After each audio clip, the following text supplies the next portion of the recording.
Good afternoon, Dr. Booth. My name is Johnny Worth, and I'm doing my course project on verbal promises made to at-will employees regarding job security. But the central question is a person who has made a verbal promise in regards to pay, advancement, promotions, relocations, etc.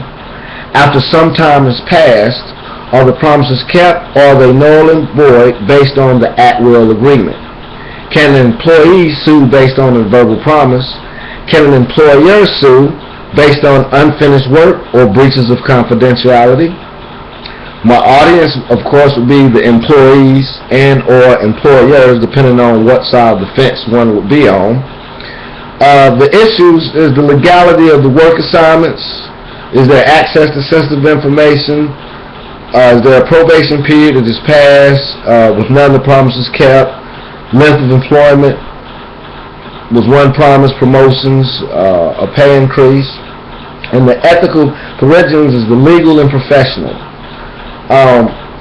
What I hold is a copy of my company's nature of employment, which states that employment at my company is voluntarily entered into, and the employee is free to resign at any will at any time, with or without cause.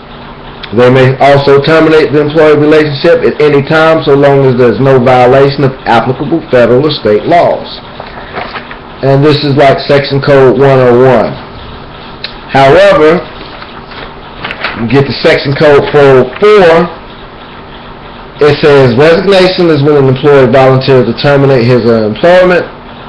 Although advance notice is not required, it is requested that you give at least 2 weeks notice for non-exempt employees and at least 4 weeks notice for exempt employees. Now, I don't know if that's a conflict. I don't even know if it's contradictory, because they do say it's not required, but they have it legally written down. Which, now, I would think that with them writing that down, they would do that for a reason. They would want a 2-week notice, maybe to legally keep them in effect, because at my employment, at Head Start, we do have certain deadlines in regards to data that we have to enter into the students, assessments that has to be turned in to the state and federal level. And so I'm assuming that if one was to quit before the federal assessment is due, would they have a case? Another personal issue that I ran into was some time ago. I entered into a contract with the TEACH program, 1-year contract. And the TEACH program contract, I can't find it, I would have loved to show you, but the TEACH program contract stipulated that while I am under contract, I would have to be granted so many hours per week, I think it was 10, paid. Upon successful completion of the class, my organization would have to give me a 4% increase raise.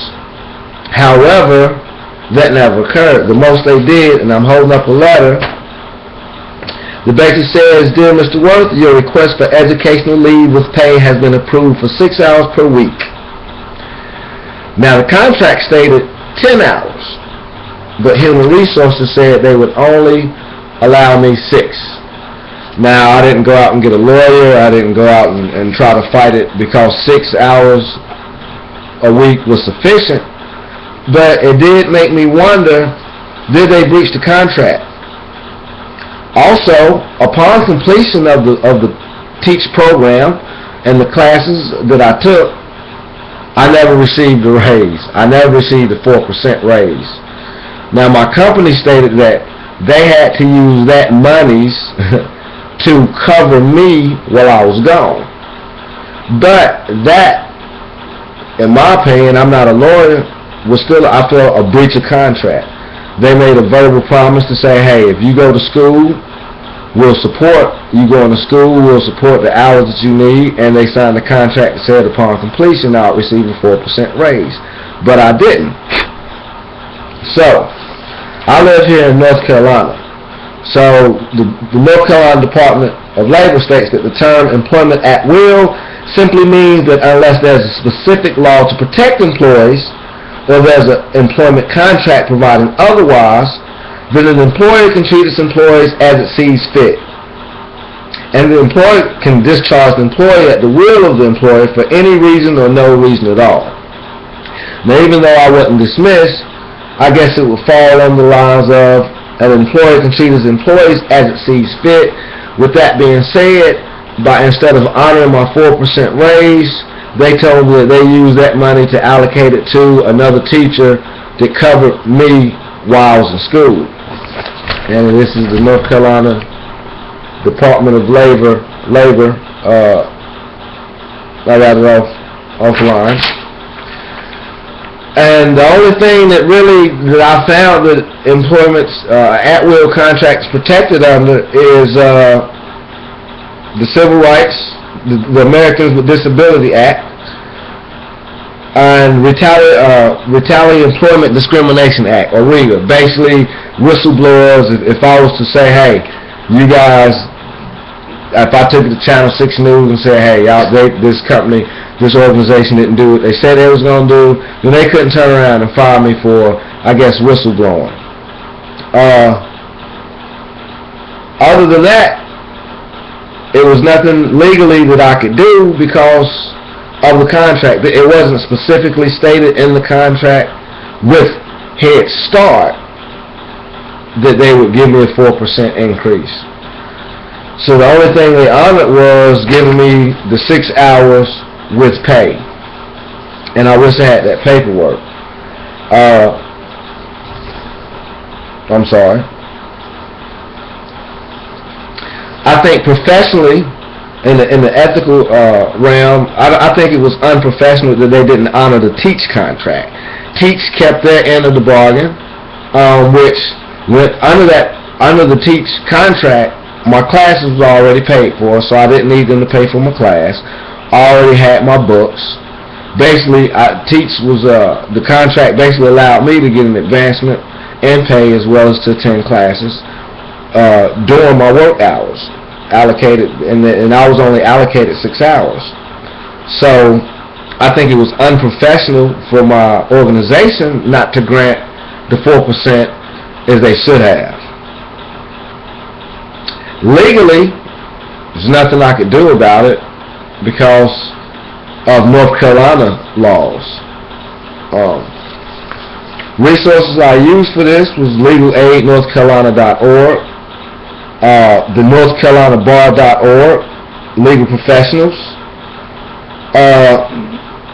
the Equal Employment Opportunity Commission of the EEOC, and the Department of Labor's Employment Discrimination Bureau. And so it really wasn't any justice, I suppose. The care was that I cared enough to continue my education, which is part of my organizations. That's part of their contract, that if you continue to work, you must just continue to receive education towards early childhood or birth through kindergarten. So I believe that I held up with my end of the contract, and they didn't, and based on my research, I couldn't sue them, and there was nothing I could really do about it. Thank you so much for your time. My name is Johnny Worth, and this is my course project for employment with at-will contracts.